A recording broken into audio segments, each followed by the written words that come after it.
نحمده ونصلي على رسوله الكريم. محترم مسلمانانو، د یو عالم خبر ستاسو سره شیر کول غواړم او د هغې نه پس ستاسو سره بیا څو خبرې کوم. نو تاسو د دې عالم دا خبرې واورئ، بیا راځو خبرې ټول کې یو سړی ناست دی که نه، نو هغه په دې نوخاري روډ باندې دا لوی لوی شاپنګ مالې دي اوس که نه، غټې غټې شاپنګ مالې دي. نو دې ته ورشي نو هغه ګاډی ګرځوي که نه،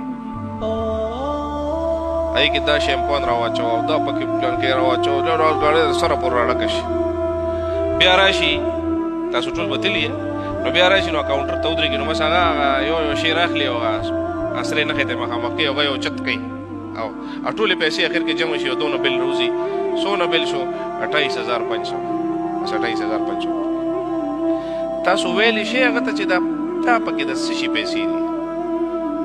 نه څوک هغه کاغذ ګوري او نه هغې سره څوک دا باس کولی شي چې دا ولې په دې پیسو دی، دا خو په خواجهګر کې په دونه پیسو دی، دلته ولې دا په دونه دی؟ دا باسو سره څوک نشي کولی. ولې؟ سټیټس خرابېږي. خو زما سټیټس دی، زه په دونه اوږد موټر کې راغلی یم، زه به د دې دپاره باس کوم چې دا شیمپو خو هلته په 160 دی، دلته په 180 دی. دا ولې؟ سټیټس خرابېږي. نو دغلته خو سټیټس بچ کوو، خو دغه سړی چې په بینک روډ باندې دی بوډا بابا نه الوګا نخلي که نه، هغه دوی په 40 روپۍ کیلو دی او دوی په 20 نه ورکوي که نه. دې بابا له خو چې ته وایې چې هغه ته وایي چې په 40 نو ته ورته یې راکړه په 50 یې درنه هلکه، ځکه د ده خو دقه مزدوري ده چې نو ده سره په 40 روپۍ غویمه کوي او هلته 28,000 روپۍ ورکوي، په هغې پروا نه کوي. مونږ دا ایکسټریمیسټ مونږ یو. محترمو، تاسو د دې عالم دا خبرې واورېدلې او یقینا دا څه چې ویله دا یو حقیقت ویلو. که مالداره کس داسې یو لوی دوکان ته لاړ شي او ځان چې کوم دی هر سوال که د 20,000 روپو سودا وکړه، که د 13,000 روپو، که د 100 روپو سودا یې وکړه، نو هغه دکاندار څه دا چړ نشي کولی چې دا به کې د 100 روپۍ دی او دا به کې د 100 روپۍ دی، دا دې ولې ګران نه کړو، دا دې ولې ارزان نه کړو. ولې؟ دا پوزیشن خرابېږي.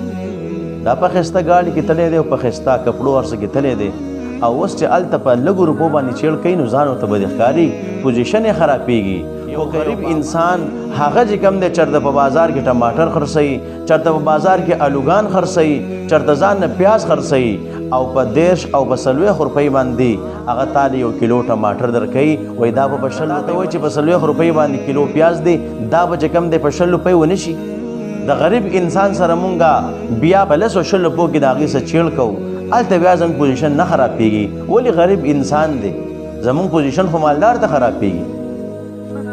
غریب انسان ته خو موږ سپک ګورو، په معاشره کې خو غریب انسان د خلک سپک ګوري، سپک کتلی شي، دا مالدار ته د خلکو پوزیشن خرابېږي. نو د الله بنده چې ته په 13,000 روپو کې چیړ نشي کولی، ته په 40,000 روپو کې چیړ نشي کولی، نو په دې 20-30 روپو کې ته چیړ کې، ته په 40-50 روپو کې چیړ کې. دغه غریب انسان خو مجبوره دی، نن چې دې ګاډۍ ته ناست دی، نن چې دا ټماټر خرڅوي، نن چې دا پیاز خرڅوي، نن چې دا الوګان خرڅوي، دا مجبوره دی که نه دا و داسې بازار کې نه کېناستی، دا به بازار کې چې کوم دی داسې هغه ګاډۍ کې ټماټر او الوګان او دغه رنګې پیاز نه خرڅولی، خو دا د مجبورۍ نه خرڅوي. نو ته هغې لکه ولې 100 پیسې ورکړې، نو په دې باندې به ستا کور وران شي، په دې باندې به ستا مال ختم شي، په دې باندې به ستا مالداري ختم شي. نو محترمو، چې کوم ځای کې پیسې لګول پکاري نو مونږ هلته چې کوم دی ټال مټول کوو. غریب سړی، غریب انسان مستحق دی، نو مونږ د هغې سره چیړ کوو چې دا پیسې ولې پوره ورنه کړو، مونږ ته پیسې لږ ونیسو.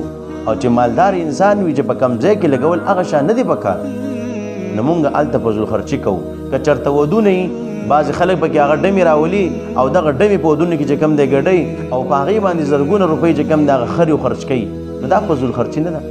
دغلته لګول نه دي پکار، مونږ یې لګوو، فضل خرچي کوو، د ګناه کار کوو. چې کوم ځای کې لګول پکاري په هغې کې مونږ ټال مټول کوو. نو محترم، دا غلطۍ طرف ته توجه پکار ده، د ځان نه دا غلطي ویستل پکار ده. الله رب عزت دې مونږ له په دې خبرو د عمل کو توفیق راکړي. وما علینا الا البلاغ.